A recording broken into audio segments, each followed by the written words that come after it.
Overlanding होती क्या चीज़ है? ओवरलैंडिंग को बोल सकते हो खाना बदोश। ये जाट कब से ब्लॉगर बन गए? ये कब से मतलब ओवरलैंडिंग करने लग गए? हमारी जो बचपन की जो चीज़ें होती है ना, वो डिसाइड करती है कि हम किस प्रकृति के बनेंगे। ओवरलैंडिंग रोमांटिक या ब्रूटल एक्सपीरियंस? ओवरलैंडिंग अगर आप बिना सोचे समझे कर रहे हो तो बहुत बैड एक्सपीरियंस होने वाला है। हिमाचल का सबसे गंदा टूरिस्ट स्पॉट? मनाली। ये मलाना क्रीम क्या है? कहा जाता है कि दुनिया की बेस्ट हैश है। वेलकम टू मैजिक पोटली। आज मैजिक पोटली में जो हमारे गेस्ट हैं वो एकदम बेफिक्रा इंसान है।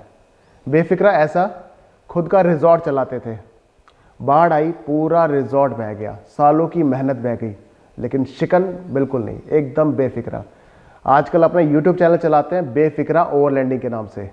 सुनील भाई, वेलकम टू मैजिक पोटली। नमस्कार भाई, आपने बुलाया, बहुत बहुत शुक्रिया। और भाई आप सब देखने वालों को और भाई इनके चाहने वालों को एक मेरा प्यार भरा नमस्कार है, वो भी पहाड़ों की तरफ से, क्योंकि भैया पिछले काफ़ी लंबे टाइम से पहाड़ों पे ही रहे हैं, तो अब तो एक तरीके से पहाड़ी हो गए। आपको कहीं ना कहीं पहाड़ों की ठंडी, खूबसूरत और कुछ यादगार लम्हे जो हमने गुजारे हैं वही शेयर करने के लिए भाई ने बुलाया, और इसको आप आगे चल के देखोगे, सुनोगे।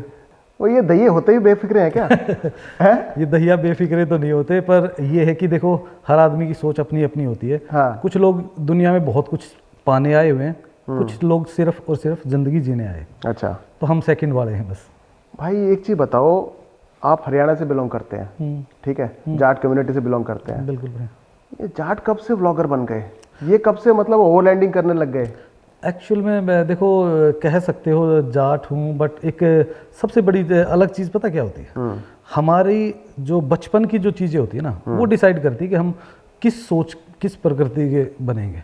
मेरे फादर एक आर्मी ऑफिसर थे जी। तो वो हमेशा, हम ट्रैवलिंग में रहे, 2 साल कहीं, 3 साल कहीं, 4 साल कहीं।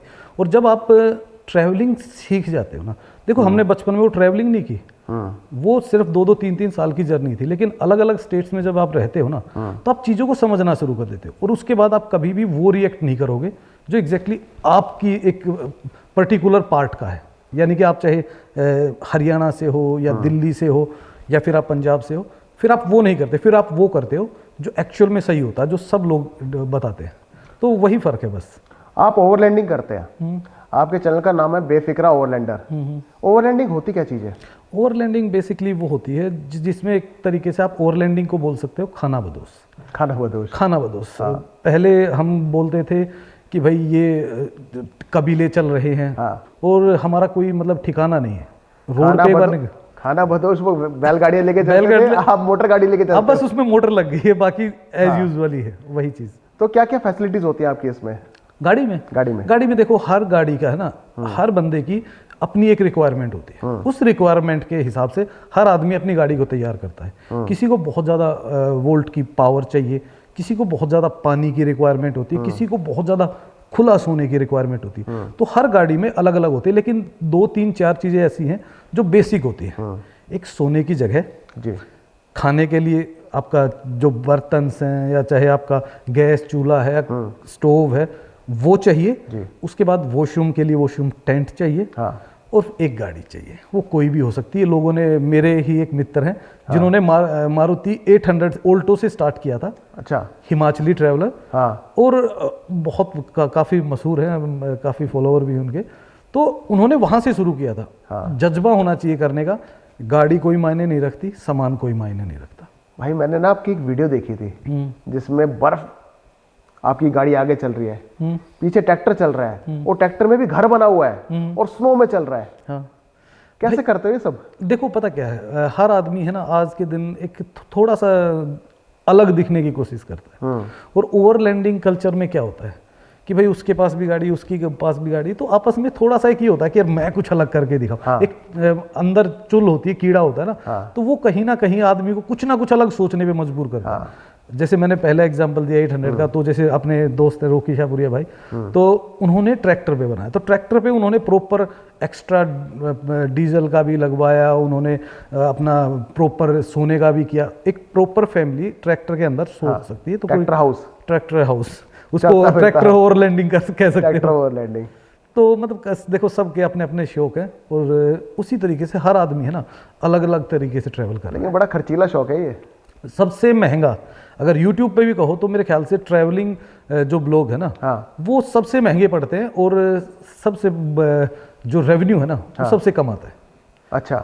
जो यूट्यूब देता है ना, हाँ। तो ट्रैवल ब्लॉगर्स को सबसे कम रेवेन्यू मिलता है अकॉर्डिंग टू अदर उसके।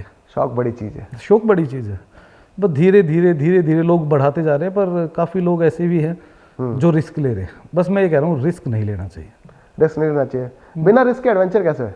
नहीं, रिस्क आप एडवेंचर में तो ले सकते हो, आप रिस्क कर सकते हो, लेकिन काफ़ी लोग ऐसे हैं जो एक यंग एज में अपनी जॉब्स छोड़ के, अपना कैरियर छोड़ के यहाँ मूव कर देते हैं। सेकंड इनकम होती नहीं, उसके बाद इश्यूज आ जाते हैं।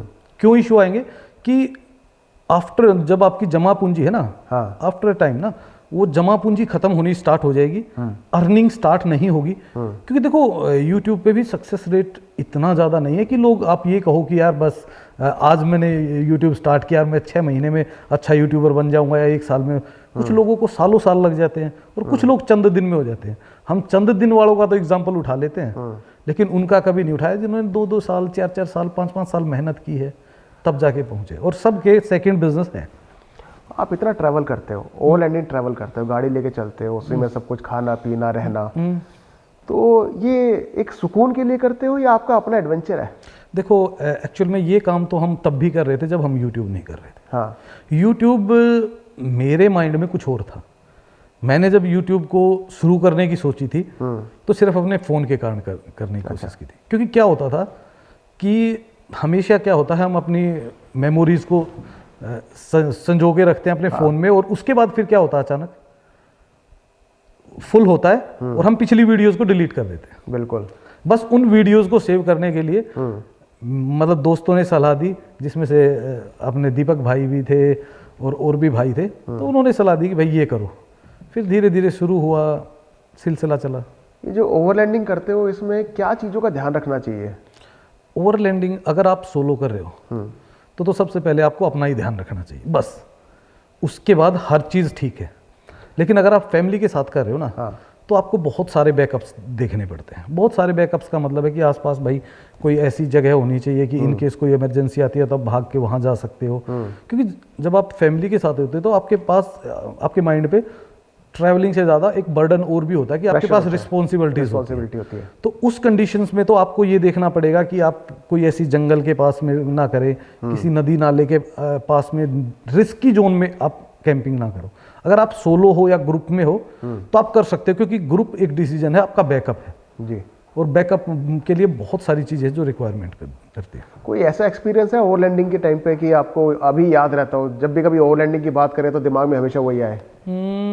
ओवरलैंडिंग का बैड एक्सपीरियंस तो बहुत ज़्यादा नहीं है। बस यही होता है कि कभी गाड़ी ख़राब हो गई, कभी टायर फट गया। आप सोचिए, मेरे को लगभग मेरी गाड़ी को 9 साल हो गए हैं। हाँ। मैंने अपनी गाड़ी की स्टेपनी नहीं निकाली। निकाली नहीं है? निकाली नहीं।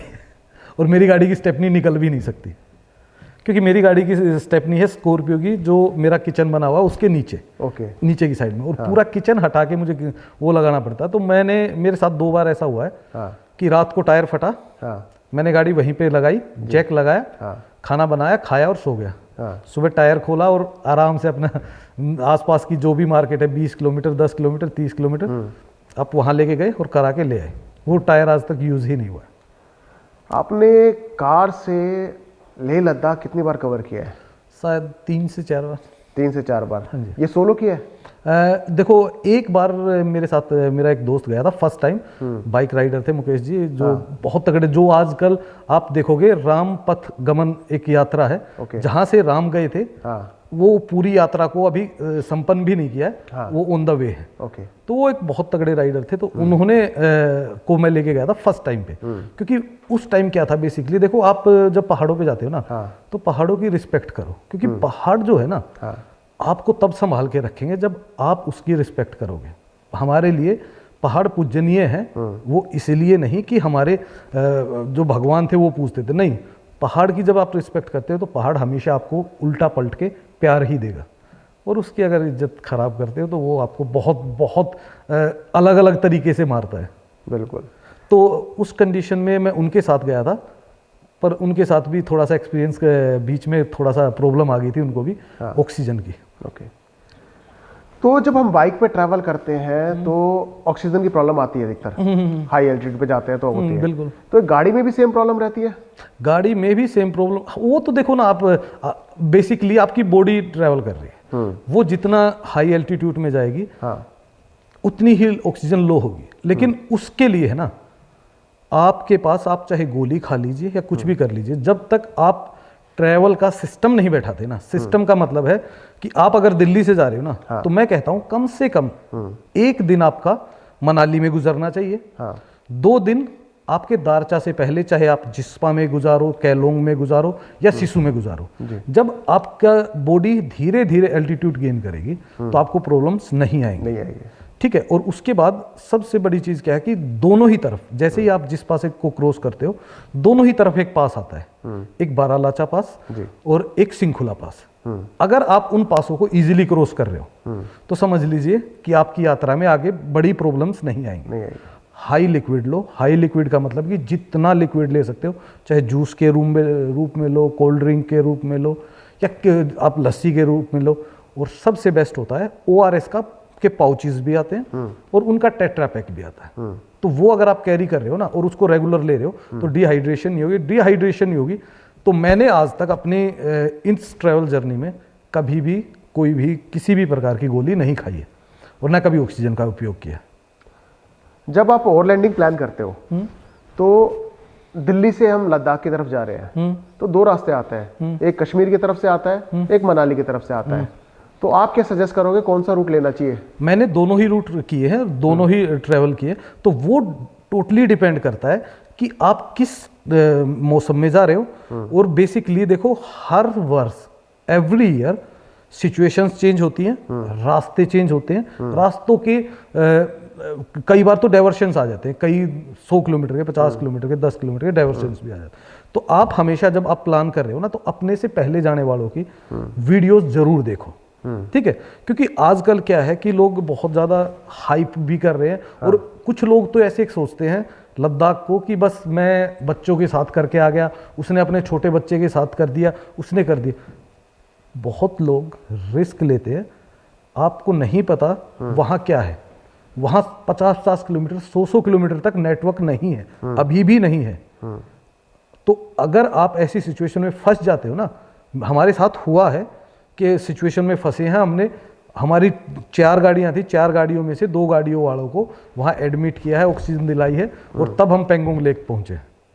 तो देखो वो मतलब आप उसको अगर एज ए एडवेंचर ले रहे हो ना तो करना चाहिए। पर अगर आप ये सोच रहे हो कि वो एक फैमिली पिकनिक है, लद्दाख एक फैमिली पिकनिक नहीं भाई, नहीं है, आज भी नहीं है। जितना प्यारा उतना डरावना, जितना प्यारा है ना वो उतना डरावना। जब उनकी कहानियां सुनोगे ना डरावनी, कि लोग फंसते हैं, लोग रोते हैं, चीखते हैं, वो आके किसी को नहीं बताते। क्योंकि 90% लोग वो होते हैं जो हमसे इंस्पायर होके तो चले जाते हैं, बट उनको बेसिकली ये नहीं पता कि इसके पीछे ना बहुत सारी चीजें होती है। अब हम जैसे लोग हैं, मान लो मैं लद्दाख जाऊंगा, अगर मैं मान लो मैं लेह नॉन स्टॉप गया हूँ, मैं सुबह निकला हूँ और शाम को लेह था, और उस टाइम पे था जब रास्ते बंद हो चुके थे। अभी जो लास्ट में लेह गया हूँ तो मैं किसी इमरजेंसी मेडिकल केयर केस में गया था और मेरे साथ स्टाफ के लोग थे, तो उनके साथ गया था। तो हमें वहाँ से दारचा से लेह के बीच में जब हम सिटी एरिया आता है ना, उससे पहले हमें कोई भी गाड़ी, कोई भी नेटवर्क, किसी भी प्रकार का बैकअप नहीं था। तो वो रिस्क अगर हमने लिया ना तो हमारी मजबूरी हो सकती है। लेकिन एक ट्रैवलर को देख के, एक अगर टूरिस्ट इंस्पायर होके जा रहा है ना, तो उसे बहुत सारी चीज़ें सोचनी चाहिए मेरे हिसाब से। लोग अलग अलग सजेशंस देते हैं, मेरी वो सजेशन नहीं है। सुनील जी, ओवरलैंडिंग तो इंडिया में बहुत कर रहे हैं, लेकिन जब हॉलीवुड की बात करते हैं या फिल्में देखते हैं तो वहाँ कैरावन चलती है।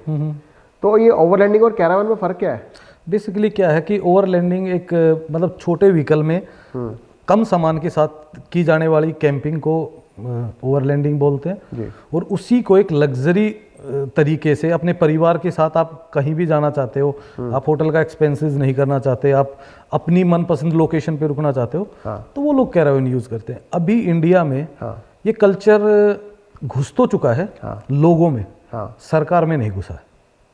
क्या फ़र्क होता है ये? सरकार में घुसने का मतलब है सरकार चाहती ही नहीं कि लोग ओवरलैंडिंग करें, ओके। सरकार चाहती ही नहीं कि लोग कैरावेन बनाएं, हम्म, क्योंकि काफ़ी सारे स्टेट्स तो ऐसे हैं जिनमें ओवरलैंडिंग के लिए आपको कैरावेन के लिए रजिस्ट्रेशन ही नहीं है। ओके।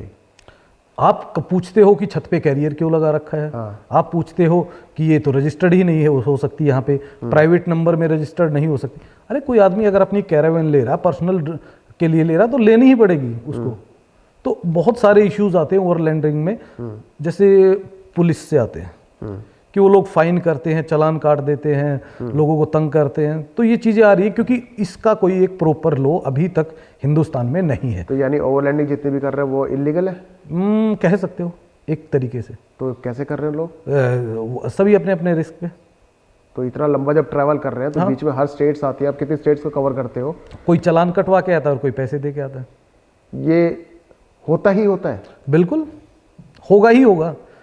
जब हमारे देश के कानून में कोई चीज़ नहीं लिखी हुई है अकॉर्डिंग टू लॉ, तो जो हम पर्सनल गाड़ी पे कैरियर लगाते हैं वो इनलीगल है।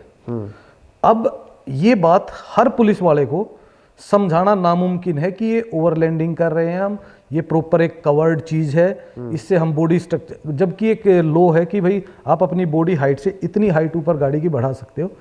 बट आप एक छोटे सिपाही को या एक चौक पे खड़े हुए बंदे को या पंजाब में या राजस्थान में आप उसको लॉ कैसे समझाओगे? आपको खुद पता है कि 90% लोग तो पुलिस वाले के सामने बोल ही नहीं पाते।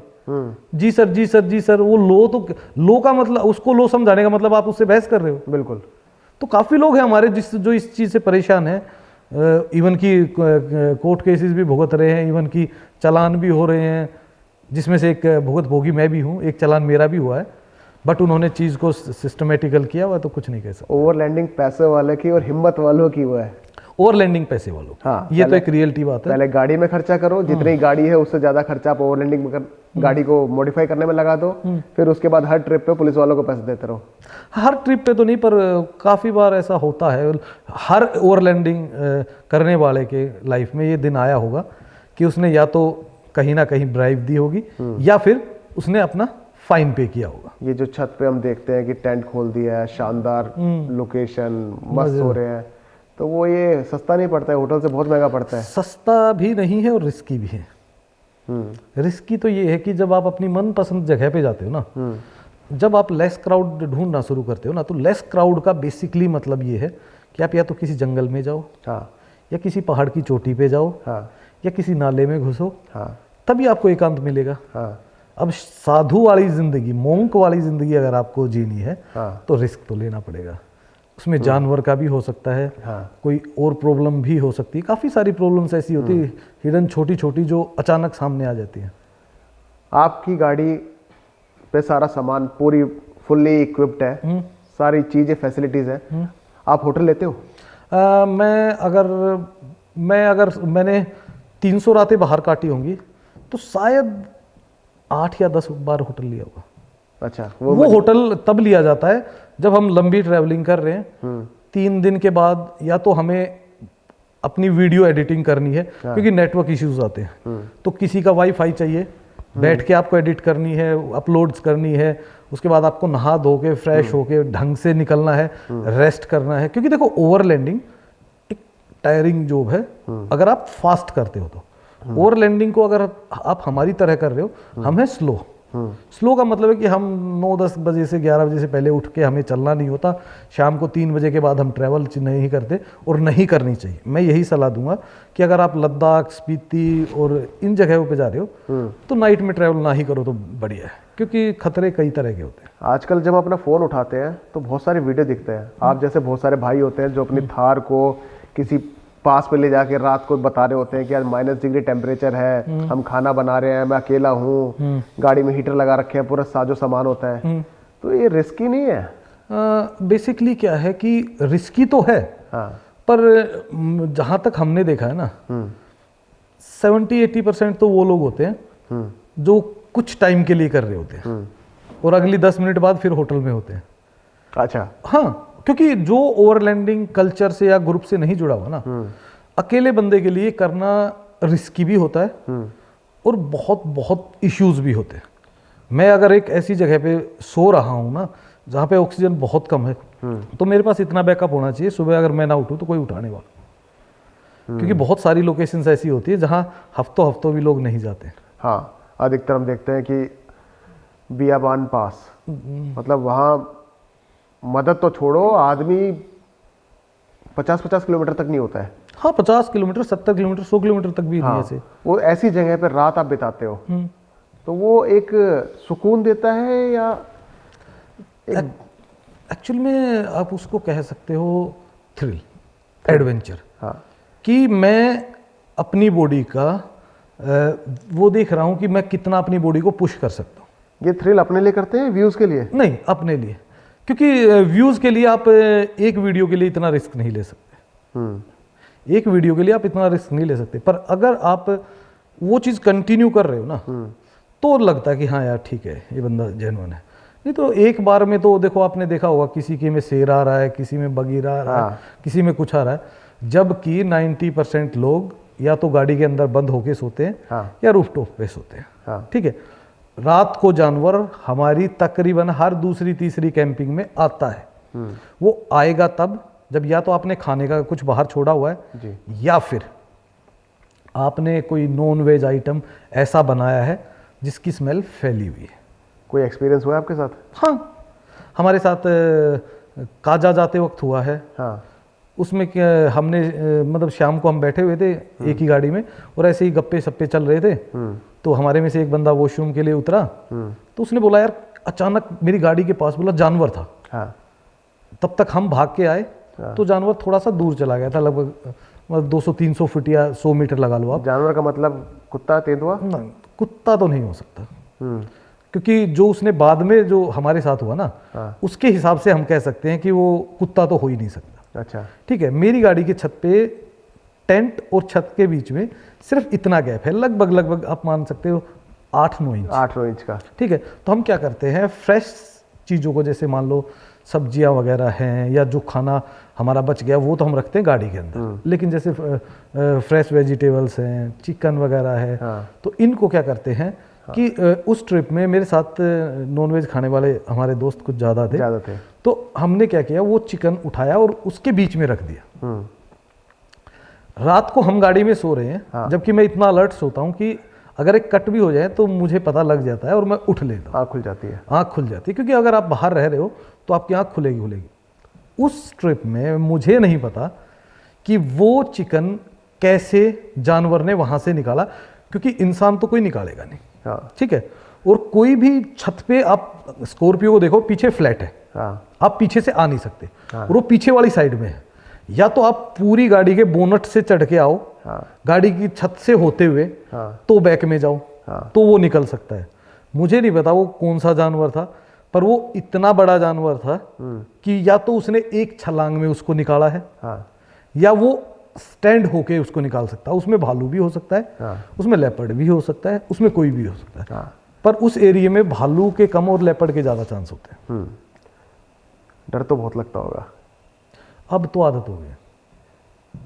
ये डर के आगे जीत है या फटती बहुत है? नहीं, हम अब इतना कर चुके हैं कि अब ये हो गया कि बस हो गया, जो होगा देखी जाएगी, जो होगा देखा जाएगा में ही हमने रिस्क ले लिया। और मैं तो बहुत बार जंगलों में, और उसमें सोलो कैंपिंग की। सोलो का मतलब जहाँ साथ में ना कोई गाड़ी होती है, ना लाइटें होती है।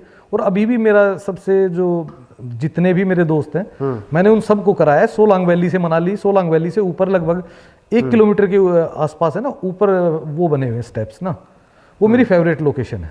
और वहाँ पे मैं 3-3 night 4-4 night without recording, without कुछ, जब मेरे पास एक्स्ट्रा ब्लॉग्स होते हैं तो मैं वहाँ जाता हूँ, आराम से 3 से 4 दिन बैठता हूँ। तो अब वो रिस्क और व्यू वाला खेल ख़त्म हो चुका है। वो एक टाइम होता है ना स्टार्टिंग में, जब एक्साइटमेंट होती है, हर चीज़ का वो होता है। अब ठीक है, अब हम संतुष्ट हैं कि भाई इतने ही आने हैं, जो देखने वाले हैं वो वैसे ही देखेंगे। ठीक है सर। कार ओवरलैंडिंग करते हुए कोई ऐसा टाइम आया है जहाँ पर किसी ऐसे रिमोट एरिया में हो जहाँ नेटवर्क नहीं है, कोई मदद करने वाला नहीं है, और आपको मदद की ज़रूरत हो गई है, तबीयत ख़राब हो गई है? तबीयत का तो कोई ऐसा एक्सपीरियंस नहीं है। बस एक बार जो मैंने बताया फर्स्ट में, जो मुकेश जी गए हुए थे, तो हम उस टाइम नए थे, तो उनको एक्सपीरियंस था। तो हम पांग से निकले, वो बोले कि यार तबीयत खराब है। मैंने कहा यार आज तो ढंग से खाना बनाएंगे खाएंगे। और टेम्परेचर था -18 के आसपास और फील लाइक था 25 से 28, क्योंकि आप स्पीति जाओ, लद्दाख जाओ या फिर आप जाओ अपना काजा की तरफ में, पूरे लाहौल स्पीति में कहीं भी चले जाओ, एक सबसे बड़ा फैक्टर जो इफेक्ट करता है ना ओवरलैंडर को, वो है तेज हवाएं। तेज हवाएं ही हमें इफेक्ट करती है। तो उस कंडीशन में हम वहां पहुंचे, और जैसे ही हम वहां पहुंचे तो वहां पे मुकेश भाई की तबीयत खराब हुई। तो मुकेश भाई बोला कि मैं तो होटल में रुकूंगा। मैंने कहा देख मुकेश भाई, मैं तो नहीं रुकता, मेरी पसंद है ओवरलैंडिंग और मैं ओवरलैंडिंग ही करूंगा। मैंने वहां से लगभग आधा किलोमीटर आगे ग्राउंड था, मैंने वहां गाड़ी लगाई। गाड़ी लगा के मैं जब सोया तो उनकी तबीयत रात को ज़्यादा खराब थी, तो सुबह तक उनका वेट करना पड़ा। नहीं तो हो सकता था मैं उसी दिन थोड़ा और आगे निकल के रुकता। तो ये तो देखो छोटी मोटी चीज़ें हैं जो आपको सामना करना ही पड़ेगा। पहले सोच के चलो कि ये चीज़ें होनी है हमारे साथ। जब आप ओवरलैंडिंग कर रहे होते हो, सोलो ओवरलैंडिंग कर रहे होते हो, तो आज़ादी ज़्यादा फील करते हो या अकेलापन ज़्यादा महसूस होता है? देखो अकेलापन तो कभी महसूस नहीं हुआ। एक्चुअल में जो सोलो का माइंड सेट होता है ना, वो थोड़ा सा डिफरेंट हो जाता है। वो अकेले में सोलो करते वक्त सुकून महसूस करते हैं। और ये सुकून शब्द है ना, कहने के लिए है। ये सब की सुकून की डेफिनेशन अलग अलग है। कोई चाय पी के सुकून महसूस कर रहा है, कोई ड्रिंक करके सुकून महसूस कर रहा है, कोई शांति से किसी चीज़ को निहारते हुए महसूस कर रहा है, और कोई किसी को चाहते हुए महसूस। बिल्कुल। तो सबके सुकून की अपनी डेफिनेशन अलग अलग है। हमारी बस यही है कि हम शांति से एक जगह बैठ के जो मन में आ रहा है ना, सिर्फ वो कर सके। वो है हमारे लिए सब। जब वीडियोस देखते हैं ना, तो सबसे ज़्यादा फैसिनेट यही करता है, पहाड़, नदी का किनारा, गाड़ी लगी हुई है, गाड़ी के पीछे किचन खुली हुई है, 4 दोस्त बैठ के खाना खा रहे हैं, गप्पे मार रहे हैं, पार्टी कर रहे हैं, लाइटें छोटी छोटी लगा रखी हैं, गाड़ी के ऊपर टेंट लगा हुआ है सोने के लिए। मज़ा तो बहुत आता है। मज़ा तो बहुत आता है, पर कई बार है ना, इस मज़े में खलल भी बहुत ज़्यादा पड़ती है। कैसे? क्योंकि एक्चुअल में हम जो प्लानिंग करते हैं ना, वो अपने हिसाब से करते हैं, पर नेचर क्या चाहती है ना, वो कुछ अलग ही होता है। ऐसा ही एक हमारे साथ हुआ। क्या? कुक्कू बेटा हैं जो अपने दीपक भाई की वाइफ है, हिमाचली ट्रैवलर की। तो उनका बर्थडे था और उनके 50 के सब्सक्राइब हुए थे। तो हमने 2 केक लिए और बोला आज तो बढ़िया पार्टी करेंगे। और हम थे दूध पत्री में कैंपिंग कर रहे थे। शाम का अच्छा माहौल, बिल्कुल फर्स्ट क्लास, लाइटें वाइटें, सबके टेंट खुले हुए हैं, ओनिंग खुली हुई है, और भाई सब ने अपनी अपनी किचन बाहर ही निकाल रखी। कोई कटिंग कर रहा है, ऐसे गप्पे सप्पे आ रहे। अचानक लगभग मतलब आप मानो 30 सेकंड का टाइम दिया गया हमें। हवाई, तेज हवाई और तूफान आया। इन तीनों चीजों में सिर्फ 30 सेकंड का डिफरेंस था। अच्छा। 30 सेकंड के अंदर केक कहीं था, टेबलें कहीं थी, टेंट फोल्ड हो गया था। ओनिंग पे 3 लोग, एक पे मैं, एक पे सैफ भानु, एक पे सागर, तीनों लटके हुए थे। ठीक है। और भाई हमारी एक भी चीज जो हमने प्लान की थी ना, वो सारी कहीं ना कहीं उड़ के जा चुकी थी। हमारी छतरियां टूट गई, जो भी हमारी चीज बाहर थी वो सब डैमेज। ठीक है। और आधे घंटे बाद हम फिर वहीं पार्टी कर रहे थे। चलो तीन ने कटिंग की थी, मेरी कटिंग तो बची हुई थी। मैंने कहा मैं खाना बनाता हूँ, मैं बना देता हूँ, कोई दिक्कत नहीं है। सब्जी बनाई भाई, वो केक जो एक आधा केक बचा हुआ था, गिर के बचा था, उसको कर लिया। तो मतलब देखो आपको है ना, मतलब बेफिक्री चाहिए इसके अंदर। खुशी के लिए ना आपको बहुत ज्यादा सामान की जरूरत नहीं होती, जो है ना उसमें ही खुश रहना होता है। यही ओवरलैंडिंग है। नहीं तो फिर उतना ही हम अगर होटल में, देखो होटल में हम अफोर्ड नहीं कर सकते, सीधी सी बात है, क्योंकि हम हैं रेगुलर ट्रैवलर। जो लोग जो साल 6 महीने में जाते हैं ना, वो फिर भी अफोर्ड कर सकते हैं, हम नहीं कर सकते।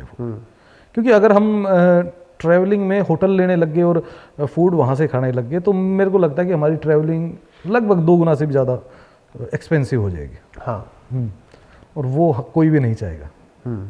जिसको लॉन्ग ट्रैवल करना है तो उसको हमेशा बजट ट्रैवल की तरफ जाना ही पड़ेगा। ये आपकी ओवरलैंडिंग की शुरुआत कैसे हुई?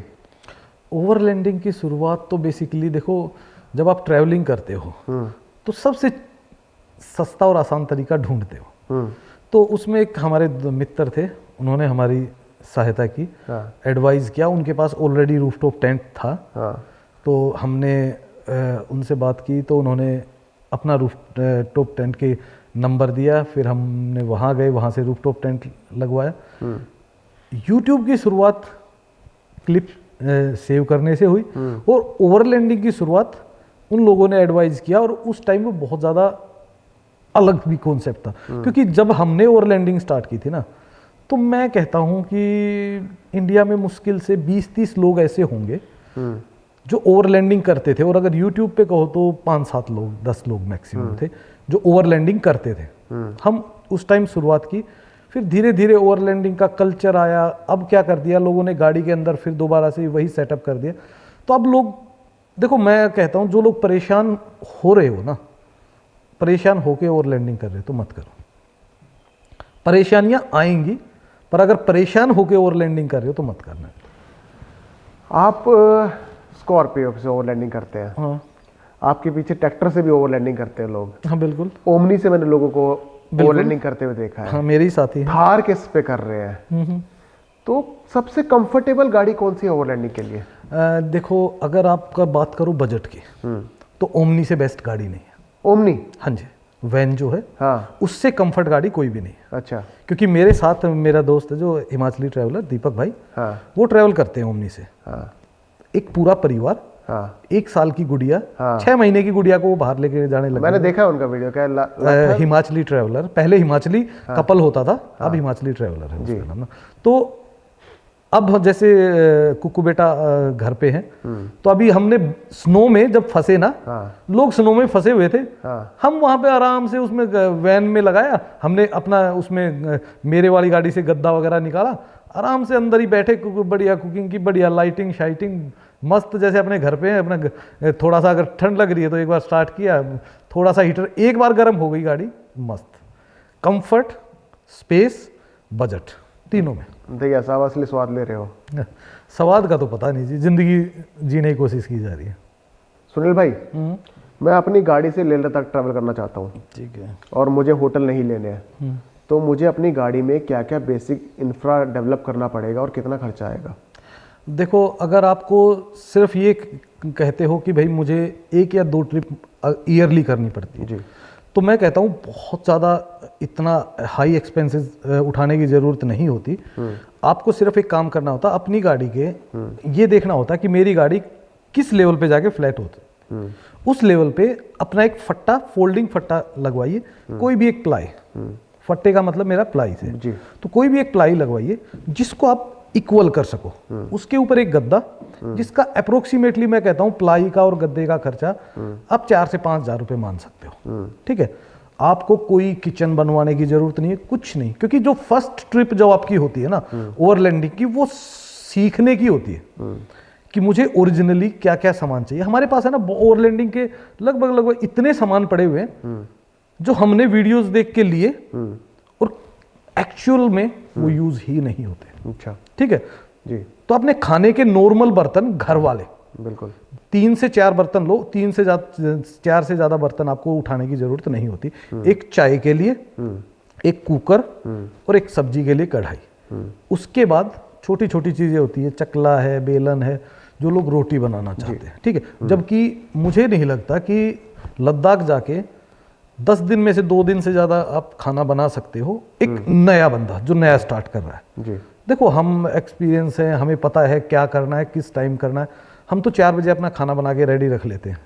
क्यों? क्योंकि हमें पता है कि रात को हवा भी ज़्यादा होगी, ठंड भी ज़्यादा होगी, तो जब तक धूप होती है हम लपेट लेते हैं, और ठंड भी होती है तो हम उसके लिए कम्टाइज हो चुके हैं ऑलरेडी। क्योंकि हम पहाड़ों पे रहते हैं तो पहाड़ी जीवन को हम अपने अंदर बसा चुके हैं। तो उन लोगों को है ना बेसिकली रिक्वायरमेंट जो होती है ना, वो बेसिक चीज़ें लो, अपनी रज़ाई कंबल घर से लो और निकल जाओ।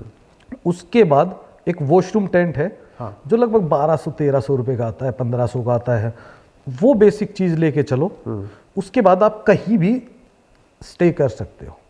स्टे करने का मतलब है कि आप भूखे नहीं मर सकते, क्योंकि देखो सबकी अपनी अपनी रिक्वायरमेंट होती है। मैं अपनी गाड़ी में लगभग 15 दिन के आसपास का राशन लेके चलता हूँ, क्योंकि मुझे पता है कि मुझे ट्रैवलिंग ही करनी है, आज नहीं कल काम आएगा, कल नहीं परसों आएगा।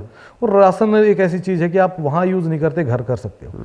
तो मैं अगर 10-15 दिन फंस भी जाता हूँ तो उससे कोई इशू नहीं होता। तो वो जो कोस्टिंग है ना, बेसिक का कोई कोस्ट नहीं है। ओके। जब आप स्टैंडर्ड में आना शुरू करते हो तो कोस्ट है, नहीं तो 2-4-5,000 10,000 रुपये में आप इजीली एक सिंपल सेटअप कर सकते हो, जिसको आप ईयरली 2 बार 3 बार जा रहे हो तो यूज़ कर सकते हो। और सारा एकदम मस्त सेटअप चाहिए तो देखो, मस्त सेटअप के लिए मैं बता देता हूँ, मैं ऐसे ऐसे लोगों से मिला हुआ हूँ जिन्होंने ओवरलैंडिंग के सेटअप के लिए 10 लाख रुपए लगाए हुए।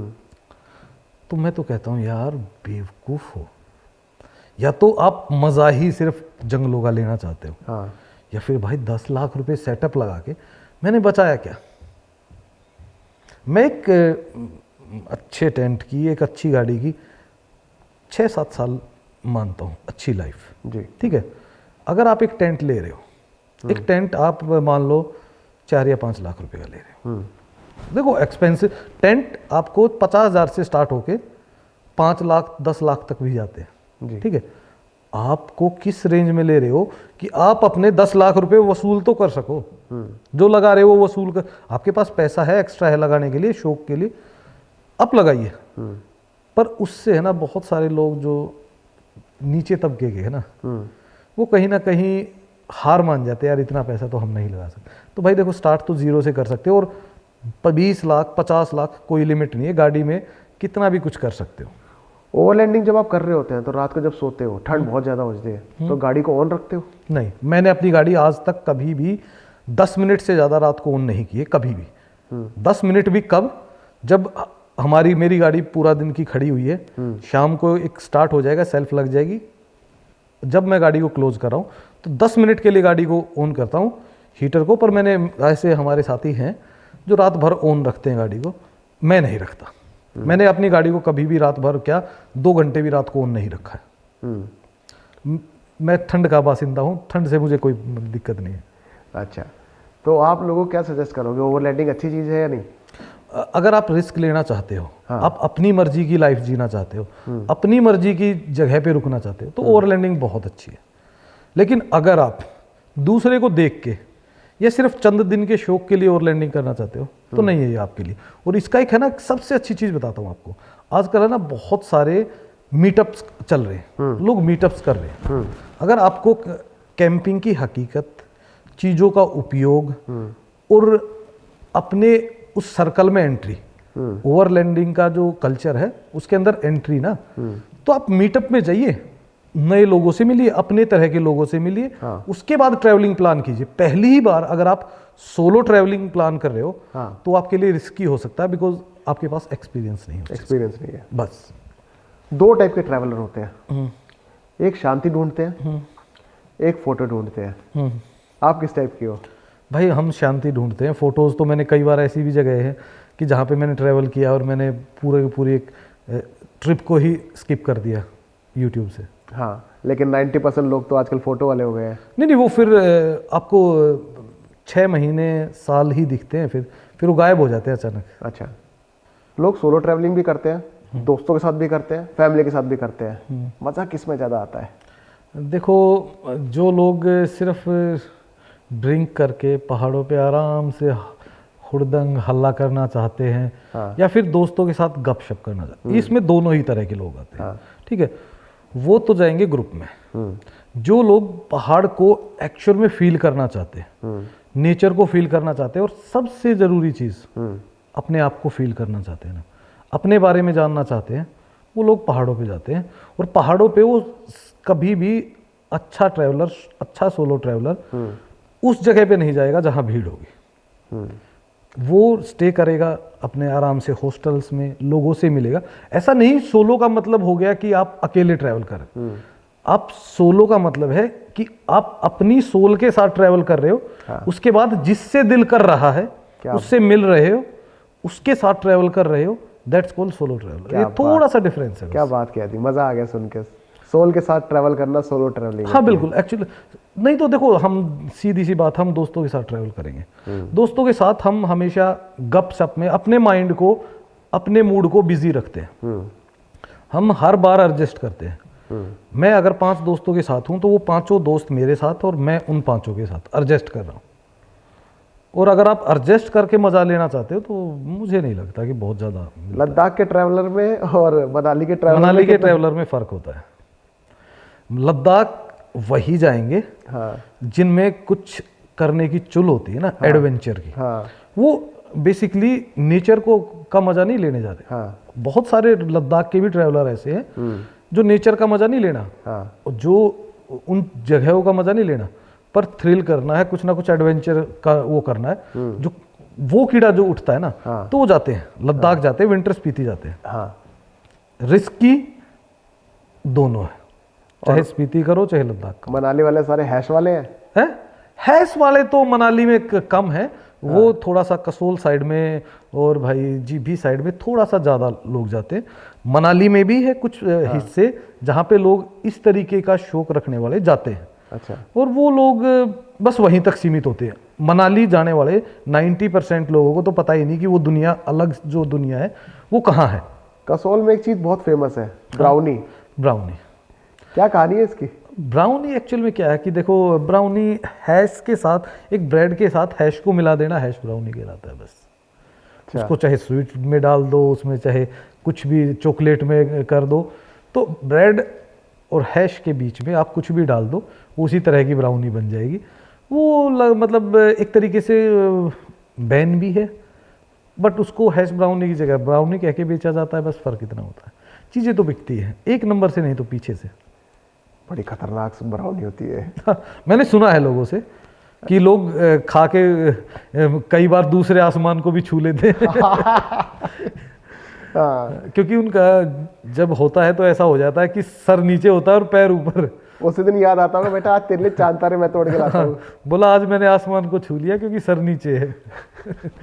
तो ऐसा होता है। देखो, सबके अपनी अपनी वो है। लोग ऐसे भी हैं, आपको रियलिटी बताता हूँ, मनाली में जाने वाले टूरिस्ट ऐसे भी जिनको एग्जैक्टली पता भी नहीं कि हैश होता क्या है। बिल्कुल 90% लोगों को, मनाली वालों को नहीं पता। कसोल जाने वाले भी 50% लोगों से मैंने अक्सर ये पूछा है कि आप कसोल में करने क्या जाते हो। बोला नहीं वही पार्टी शार्टी। मैंने कहा तो मनाली में भी होती है। हाँ भाई ऐसा क्या अलग से है, जबकि मुझे जहां तक लगता है, हाँ जो मेरी पर्सनल वो है, मैं ये नहीं कहता कि ऐसा होता ही है, पर मेरी जो पर्सनल थिंक है, कसोल में अगर आप जाते हो हाँ तो ड्रिंक वालों को वो बहुत ज़्यादा पसंद भी नहीं करते वो लोग। अच्छा हाँ, ड्रिंक वालों को बहुत कम पसंद करते हैं वो लोग, हैश वालों को ज़्यादा। सूखा नशा करो। हाँ, ड्राई। इसीलिए वहाँ पे आपने देखा होगा अक्सर पुलिस की, आप उस रूट पे जाओगे तो पुलिस की चेकिंग भी बहुत होती है, पुलिस छापे भी बहुत मारती है। पर देखो, जब आप पहाड़ों से घिरे हुए हो ना, चारों तरफ जंगल्स में घिरे हुए हो, तो इन चीज़ों को रोकना लगभग प्रशासन के लिए भी बहुत ज़्यादा मुश्किल हो जाता है। आप एक चीज़ बताइए, आप अधिकतर मनाली वाले एरिया में बहुत रहते हैं। हाँ। आपका रिजॉर्ट था तीर्थन वैली में। जी। कसोल आप बहुत रेगुलर जाते रहते हैं। अगर कोई नॉर्मल टूरिस्ट जाना चाहता है, कोई अच्छी जगह पे जाना चाहता है, तो आप कुछ सजेस्ट करेंगे? देखो, मेरे लिए अगर आज भी कोई पूछे ना कि हिमाचल में बेस्ट हिल स्टेशन कौन सा है, हाँ, तो मैं बरोट बोलता हूँ। बरोट? हाँ जी। ये कहाँ पड़ता है? बरोट आपका जोगिंदर नगर और मंडी के बीच में एक जगह है, घटासनी, वहाँ से रास्ता कटता है। और उसके पास की अगर जगह को तो बीड़ बिलिंग काफ़ी फेमस है, जहाँ पे पैराग्लाइडिंग होती है, वर्ल्ड की 2nd हाईएस्ट पैराग्लाइडिंग होती है। उसके जस्ट बैक साइड में, ये लगभग 15 से 20 किलोमीटर ना। बट अगर आप उस जगह पे जाओगे ना, तो आपको एक्चुअल में फील आएगा जो आपने बचपन में फिल्म मूवीज में देखा होगा ना, कि एक छोटा सा कस्बा है, छोटी सी नदी है, लोग अपने काम से में व्यस्त हैं, छोटा सा एक 10-12 दुकानों का, 15 दुकान का बाजार है, 2 छोटी छोटी जलेबी की और उसकी रेहड़ियाँ हैं, बस उस तरीके का, नदियाँ आ रही हैं।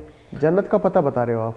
नहीं, बहुत डिफरेंट। अगर आप, मैं कहता हूँ, स्नो टाइम पे और ग्रीनरी टाइम पे जाते हो तो one of the best place. वहाँ देखने के लिए बहुत कुछ नहीं है, फील करने के लिए बहुत बहुत कुछ है। आप इवन कि वहाँ पे जाओगे तो आप आराम से, है ना, मैं कहता हूँ कोई गाड़ी मत लो, कुछ मत लो, पैदल निकलो, 2 किलोमीटर जा सकते हो पैदल जाओ, 4 किलोमीटर जाना पैदल जाओ, आप सब कुछ देख लोगे। हिमाचल का सबसे गंदा टूरिस्ट स्पॉट? मनाली। क्यों है? क्यों? क्योंकि एक्चुअल में मनाली में आप देखोगे, शिमला में भी थोड़ा सा क्राउड कंट्रोल है, धर्मशाला में भी क्राउड कंट्रोल। मनाली का क्राउड अलग ही तरीके का है। कैसे? कैसे क्या, आप देखोगे एक तरफ आप बहुत सिंसियर क्राउड देखते हो, एक तरफ बहुत बिगड़ेल क्राउड देखते हो। हाँ। 2 लोग हल्ला मचा रहे हैं, 4 लोग शांति चाहते हैं। हाँ। 4 लोग शांति चाहते हैं, 2 हल्ला मचा रहे हैं। तो मतलब अजीब सा क्राउड होता है। आप न्यू ईयर पे देखोगे तो अजीब है। आप माल रोड पे जाओ, आपको बहुत बहुत मतलब अच्छे लोग भी मिलते हैं, अच्छे ट्रैवलर भी मिलते हैं, और बहुत वो गंद खाना भी मिलता है, मिक्स। जब से अटल टनल स्टार्ट हुई है, हम रील्स देखते हैं, वो थार गाड़ियाँ, आधे नंगे लड़के निकले हुए हैं, नाच रहे हैं बोतल लेके। तो ये कल्चर मनाली की तरफ बहुत ज़्यादा हो गया है। ये एक्चुअल में मनाली में रिफ्लेक्ट ज़्यादा हो गया।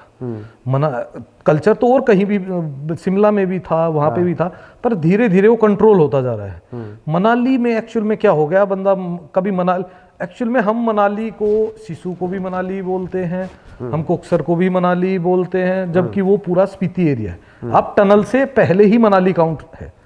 और मोस्टली जो रीलें मैंने देखी है, वो तकरीबन अपनी स्पीति, लाहौल की और अटल टनल के आसपास की, यानी दोनों जगह की मिक्स है। बिल्कुल। और उसमें मैं कहीं ना कहीं मानता हूं कि दोनों जगह पे है ना, पुलिस और प्रशासन को सतर्क होना पड़ेगा, उन पे नकेल कसनी पड़ेगी। मैं एक हरियाणवी हूँ, जाट हूँ, मेरे अंदर भी वही खून है। पर मैं भी किसी और को डिस्टर्ब करके खुद का मजा नहीं ले सकता। सही बोलते हो, ज़्यादा गाड़ियाँ HR ही होती हैं। नहीं, HR भी है, PB भी है, गाड़ियां UP की भी है, राजस्थान की भी है। लेकिन क्या होता है कि जो लैंग्वेज है ना, वो UP वाला बोलता है तो भी लोकल ही लगती है, वो राजस्थान का बोलता है तो भी लोकल सी ही लगती है। उनके लिए वो लैंग्वेज लोकल है, तो इसलिए उसको नीचे का बोल सकते हो या हरियाणवी बोल सकते हो। पर ऐसा कुछ नहीं कि हर केस में हरियाणवी होता। UP के भी थे भाई, राजस्थान के भी थे, पंजाब के भी थे। हम किसी एक स्टेट को टारगेट नहीं कर रहे, वो लोग किसी एक स्टेट से बिलोंग भी नहीं करते। ज़्यादातर लोग एक स्टेट से बिलोंग करते, पर उसमें भी 50% दूसरे जगह के लोग हैं। और वो लोग है ना, बदनाम तब कर सकते हैं आपके शहर को जब शहर अलर्ट ना हो। मुझे ओवरलैंडिंग करनी है, गाड़ी नहीं है मेरे पास, क्या आप लोगों के साथ चल सकते हैं? देखिए सर, हम 1 या 2 दिन के लिए तो आपको वो एक्सपीरियंस दिला सकते हैं, बट अगर आप कहो एक पूरी ट्रिप और एक वो, तो हमारे लिए बहुत मुश्किल होता है। क्यों मुश्किल होता है? देखो, एक्चुअली में हम ट्रैवलिंग करते हैं अपने उन लम्हों को जीने के लिए। तो 1-2 दिन तो फिर भी आदमी जैसे तैसे कर सकता है। अगर मेरी एक ट्रिप में पूरे में अगर वो बंदा मेरे साथ सुटेबल नहीं हुआ या मैं उसके साथ सुटेबल नहीं हुआ, तो मेरी एक ट्रिप बर्बाद नहीं होगी, मेरी लाइफ के 1 हफ्ता बर्बाद हो जाएगा। तो इसलिए हम कोशिश करते हैं कि हम उन्हीं के साथ दोबारा ट्रैवल करें या तीसरी बार ट्रैवल करें जिनके साथ हम जुड़े हुए हैं, जो हमसे जुड़ते हैं, 2-3 दिन के लिए मिलते हैं। उसके बाद हमें उनका कैरेक्टर और उन्हें हमारा कैरेक्टर पता चलता है। अगर वो हमारे साथ एडजस्ट कर सकते हैं, हम उनके साथ, तो वो हमारे साथ चाहे 2-2 महीने चलो। मैं तो अकेला होता हूँ, मेरे साथ भी लोगों ने ट्रैवल किया है, ऐसा कुछ नहीं कि नहीं किया है, ट्रैवल किया है, पर वो उस कंडीशन में कि जब मैंने उसको सामने वाले को पहचान लिया। नहीं तो हमारे लिए बहुत मुश्किल होता है। हमारा कल्चर ही ऐसा है, हम बहुत ज़्यादा चीज़ों को बर्दाश्त नहीं कर सकते, तभी तो हमने ये कल्चर चुना है, नहीं तो इस समाज का ही हिस्सा हो जाते। ये मलाना क्रीम क्या है? मलाना करीम एक्चुअल में कहा जाता है कि दुनिया की बेस्ट हैश है। अब वो किस तरीके से बेस्ट है वो तो मुझे भी नहीं पता, लेकिन गूगल में आप सर्च करोगे तो आपको पता चल जाएगा मलाना में बेस्ट हैश होती है। और इसी कारण आपने देखा होगा काफ़ी पहले, अगर मैं बात करूं पिछले 10-12 साल 15 साल पहले, तो बहुत सारे फॉरेनर जो टूरिस्ट थे वो कसोल आते थे। कसोल बेसिकली मलाना का नेबर है, क्योंकि मलाना में बहुत ज़्यादा होटल वगैरह इस टाइप के नहीं थे, तो वो लोग आते थे, उसका एंजॉय करते थे। देखो, एंजॉय करना और हैबिचुअल होना 2 अलग अलग चीज़ें। वो लोग आते थे, उसका एंजॉय करते थे और यहीं छोड़ के चले जाते थे, इट्स ओके। पर अगर उसका हैबिचुअल हो गए तो ज़िंदगी बर्बाद होते टाइम नहीं लगता। तो मतलब ये नशे की क्रीम है, नशे की दुकान है। नशे की दुकान है बेसिकली, नशे की भी दुकान है। देखो, किसी चीज़ का अत्यधिक उपयोग है ना, खतरनाक ही होता, नहीं तो वही क्रीम आपको मेडिसिन भी देती है। मलाना के बारे में सुना जाता है कि वो सबको एंटरटेन नहीं करते हैं, कुछ जातियों को अपने मंदिरों को हाथ नहीं लगाने देते हैं, ये सब सच है? बेसिकली इसको अगर आप इस तरीके से डिफाइन करना शुरू करें कि पिछली 2 जनरेशन से तो हमने सुना है कि वो लोग ऐसा करते हैं, ऐसा बिहेव करते हैं। देखो अगर ऐसा तो कुछ हो नहीं सकता मेरे हिसाब से तो, कि भाई अगर एक पर्टिकुलर गांव ही एक उसका वंशज हो सकता है, तो हिस्ट्री कहाँ से शुरू हुई, किसने बताई, एग्जैक्टली हमें भी नहीं पता। पर मलाना में फिलहाल ये माना जाता है कि हम उनके वंशज हैं और हमारे जो कार्य शैली है, जीने की शैली है, वो अलग है। वो लोग ये सोचते हैं। लद्दाख में हमने ऐसे भी सुना है कि कुछ एक गांव ऐसे हैं जो अपने आप को प्योर आर्यन बोलते हैं। हाँ जी। क्या कहानी है ये एक्चुअल में वो बोलते हैं कि प्योर आर्यन रे है, और वो लगभग कारगिल से जब आप जाते हो लेह की तरफ, तो एक साइड से वैली जाती है अप्रोच रोड पे, उस वैली में वो गांव बताए जाते हैं। बट अगर उस गांव में आप ट्रैवल करोगे ना, तो आपको कुछ भी अलग सा नहीं मिलेगा। हाँ ये है कि क्या होता है बेसिकली, रंग रूप काफ़ी अच्छा है उनका, फीचर्स अलग है। हाँ थोड़ा सा लगता है, बिल्ट अलग है। हाँ थोड़ा सा, मतलब विदेशों से लोग आते हैं उधर। हाँ मैंने सुना है, मैंने देखा है। सुना ज़्यादा है, देखा कम है। देखा कम का मतलब मैंने वो वैली क्रॉस की। हाँ कहीं पढ़ा था कि औरतें प्रेग्नेंट होने के लिए आती हैं उधर। मतलब ऐसा सुना है हमने भी, बट एग्जैक्टली हमने नहीं देखा, तो हम उस बारे में नहीं कह सकते। लेकिन हाँ ये मैंने भी बहुत बार सुना है, और लोग कहते हैं कि भाई उसका कुछ अलग ही वो हो जाता है, कुछ जेनेटिक चीज़ें आ जाती है बच्चे में। तो हो सकता है, देखो हम किसी चीज़ को नकार तब सकते हैं जब हम उसके बारे में पूरी तरह ज्ञान रखते हो। जब तक हम उसके बारे में पूरी तरह नहीं जानते, तब तक सुना मैंने है, देखा मैंने है। तो देखने में और सुनने में इतना ही फर्क था कि मान लो अगर 10 बाहर के फॉरेनर लोग आए और उन्होंने ऐसा किया, तो उन्होंने फिर वो उस चीज़ को पूरा जनरेशन टू जनरेशन ही ठोक दिया। ऐसे ही जैसे हम मलाना की बात कर रहे थे, ऐसे ही वो, ये दोनों इसी तरीके से। बाकी बहुत सारी चीज़ें ऐसी होती है जो अफवाहें होती हैं। जैसे कि आपने अफवाह अभी लेटेस्ट सुनी होगी, लोगों ने कहा कि लोग जाके शिशु में डिस्टर्ब कर रहे थे, तो उन्होंने 1 महीने के लिए बैन कर दिया, 1.5 महीने के लिए। तो ऐसा कुछ भी नहीं, वो ईयर टू ईयर चल रहा है। अच्छा। वो लास्ट ईयर में भी ऐसा ही हुआ था, उससे पहले भी ईयर में ऐसा हुआ था। मतलब मनाली के गांव जो हैं, उन गांव में भी ऐसा होता है, पर गांव में होता है तो लोगों को पता नहीं चलता। उन गांव में भी उनको बोलते हैं कि जब हमारे देवता विश्राम के लिए जाते हैं, सोने के लिए जाते हैं, तो उस दौरान हम उनको डिस्टर्ब नहीं कर सकते। तो इस कारण से वो अपने फ़ोन की रिंगटोन, अपने टीवी, तेज आवाज़ कुछ भी किसी भी चीज़ से आती है, वो नहीं इंटरटेन करते वो किसी भी तरीके से। तो इसीलिए पिछले साल तो इवन की इसी मंथ में इन्होंने वो बंद किया हुआ था, लेकिन फिर भी टूरिस्ट जा रहे थे, कुछ होटल्स खुले हुए थे। अब की बार उन्होंने थोड़ा सा और स्ट्रिक्ट होके उन चीज़ों को भी ये कहा कि 1.25 महीने के लिए बंद कर दो। 1.25 महीने है, 50 दिन है, कुछ ऐसा ही, 50 दिन आई थिंक। कोई कह रहे 40 दिन है, कोई कह रहे 50 दिन है। तो बेसिकली 40 से 50 दिन के बीच में आप उसको मान सकते हो, उस पीरियड को। और वो पीरियड हर साल आएगा, वो इस साल के लिए नहीं है, वो हर साल के लिए। और वो टूरिस्ट के लिए नहीं है, वो सभी के लिए, लोकल के लिए भी। अच्छा, आप इतना ट्रैवल करते हो, मुझे एक ऐसा गांव बताओ हिमाचली जहां मैं जाके पूरा हिमाचल का कल्चर देखूं, वहां का कल्चर का खाना खाऊं, उसको जीऊं। ऐसी कोई जगह है? देखो अगर आप गांव देखना चाहते हो, तो आप अगर सिर्फ खाना खाना चाहते हो, तो अपने नग्गर से ऊपर एक गांव सुना होगा, जाना विलेज। जाना विलेज। तो जाना विलेज में बेसिकली क्या है, 2 से 3 ढाबे थे। एक सागर भाई हैं, सागर ढाबा, एक मनीराम ढाबा है, 2-3 ऐसे हैं जो प्रॉपर, जो इनका कल्चर है, रेड राइस मेरे ख्याल से लोगों ने ना सुना होगा ना देखा होगा। हाँ, रेड राइस, वो प्रॉपर रेड होता है। हाँ। उसमें आपको प्रॉपर लाल कलर दिखेगा। सिड्डू भी मिलता है? सिड्डू भी, आपको मक्के की रोटी भी, और जो उनकी लोकल सब्जियां होती हैं, मदरा होता है, काफ़ी चीज़ें होती हैं। तो वो सब कुछ आपको एक प्लेट में मिल जाता है और बहुत ही रीजनेबल प्राइस में मिल जाता है। सिड्डू का मज़ा अब की बार मैं इतने साल से मनाली रह रहा था। हाँ। एक जगह है मनाली माल रोड के बिल्कुल बैक साइड में, शेरपा या गोपा, मेरी वीडियोस में आप जाके देख सकते हो, उसमें उसका नाम दिया हुआ, जस्ट उसके माल रोड के बैक साइड में है। 60 रुपए में उन्होंने इस तरीके से सिड्डू बनाया हुआ है। मतलब हम जितने भी ट्रैवलर है ना, हम सिर्फ इसलिए 5-7 किलोमीटर चल पड़ते, चल यार वो खा के आना है, सिड्डू खा के आना है। सिड्डू खा के आना है। और अब की बार तो मैंने कई नए अपने ट्रैवलर साथियों को भी खिलाया। तो अगर देखो आप ट्रैवल इधर उधर नहीं भी कर सकते और मनाली जा रहे तो मनाली में भी आपके पास ऑप्शन है। आप अगर मेरी वीडियो जाके देखोगे तो आपको मिल भी जाएगा स्नो में भी, और हम हर बार अब तो जाते ही जाते हैं वहाँ पे। तो ये तो हो गया बात फूड की।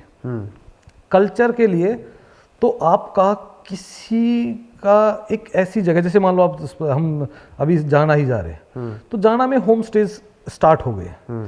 जाना में होम स्टे में स्टे करके आपको कल्चर देखने के लिए सुबह 6 बजे उठना पड़ेगा। क्योंकि जो एक्चुअल में लोगों की बहुत ज़्यादा चहलकर्मी और कार्यशैली होती है ना, वो सुबह अर्ली मॉर्निंग स्टार्ट हो जाती है। 6 बजे से वो 9-10 बजे तक अपना खेत का इधर उधर का काम करते, 10-11 बजे वो अपना घर आके आराम से अपनी बैठते हैं चूल्हे पे, मस्त तंदूर। सुनील भाई, हाई एल्टीट्यूड किन चीज़ों का ध्यान रखना चाहिए? देखो 3 चीज़ों का तो हमेशा ध्यान रखना चाहिए। क्या? एक पैक्ड फूड, आपकी पावर बैंक, बैटरीज जो भी होती है, वो चीज़ें, और आपकी गाड़ी। इन तीनों चीज़ों में परेशानी आती है। कैसे? जब आप हाई जो भी आप बैटरी वगैरह लेके जाते हो, वो फूलना शुरू होती है, कवर फट सकते हैं। जबकि हमारे 2 पावर बैंक फटे हुए हैं। ओके। मेरे पास अभी रखे हुए हैं, दोनों के पास, हम के पास। ठीक है। दूसरी बात आती है पैक्ड फूड की। पैक्ड फूड में जैसे ही जो वैक्यूम एयर होती है वो बढ़ना शुरू होती है हाई एल्टीट्यूड पे, और वो फटने शुरू हो जाते हैं। मेरे चिप्स के और लेज के पैकेट में जानबूझ के लेके गया था एक्सपीरियंस करने के लिए, और वो मेरी वीडियोस में आप जाके देख सकते हो, फटे हुए। ठीक है। और तीसरी बात होती है गाड़ी की।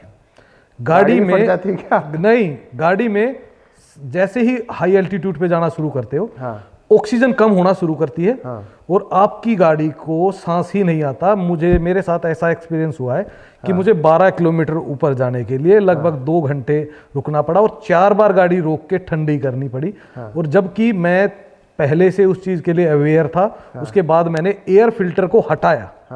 एयर फिल्टर को हटाने के बाद ही मैं अपनी गाड़ी को ऊपर चढ़ा पाया, क्योंकि जो एयर फिल्टर कंट्रोलर से जा रही है हवा, वो प्रॉपर उसको पहुंच ही नहीं पा रही। वो तो अपने हिसाब से, अपने कैलकुलेशन के हिसाब से 20% प्रेशर से एयर फेंक रहा है, लेकिन उसको इंजन को वहां पे रिक्वायरमेंट है 80% की, क्योंकि वहां पे एयर ही 50% 60% के आसपास, 50 और 60% के बीच में रह जाती है।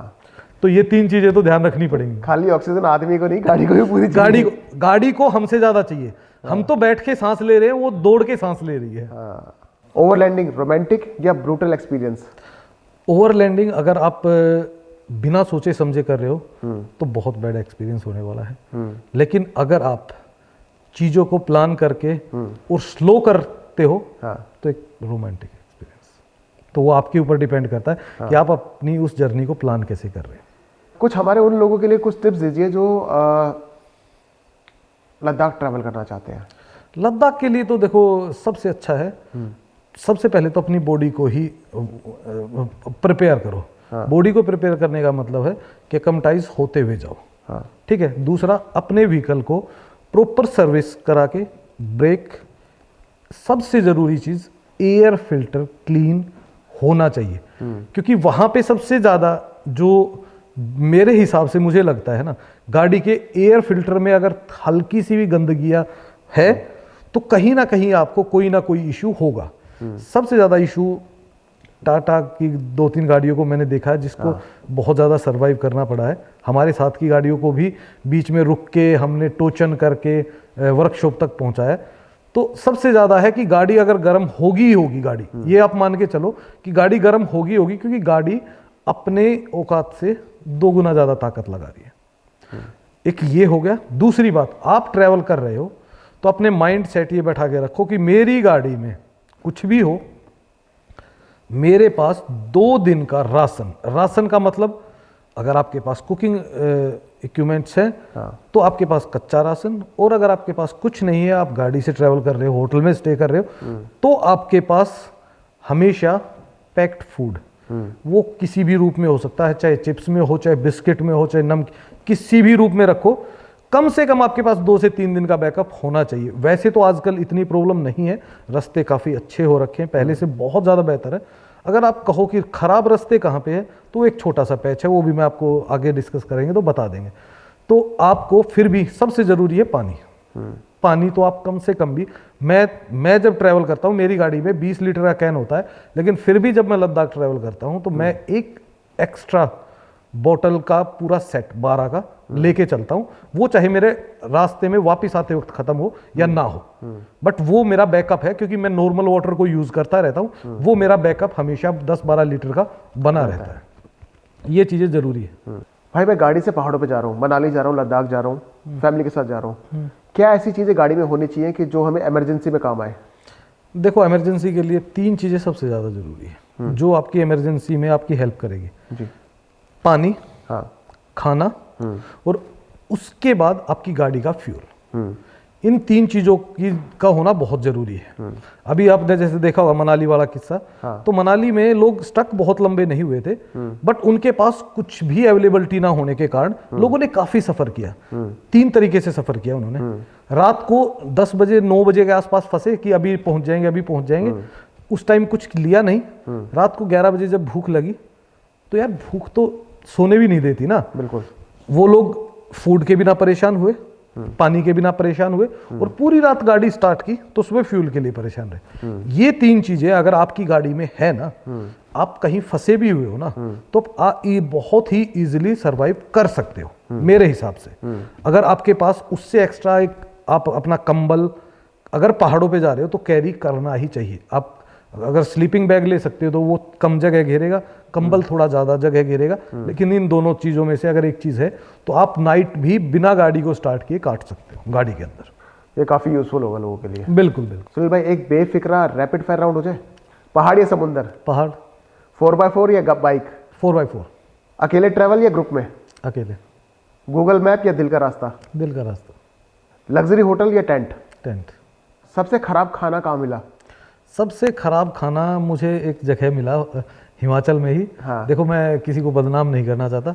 वो एक्सपीरियंस ऐसा था कि उसके बाद तो होटल से जो पहले ये था कि यार कभी कभार खा लेते थे, अब वो भी ज़्यादा नफरत सी होने लगी कि नहीं यार, अपना ही काफ़ी है। सनराइज या नाइट ड्राइव?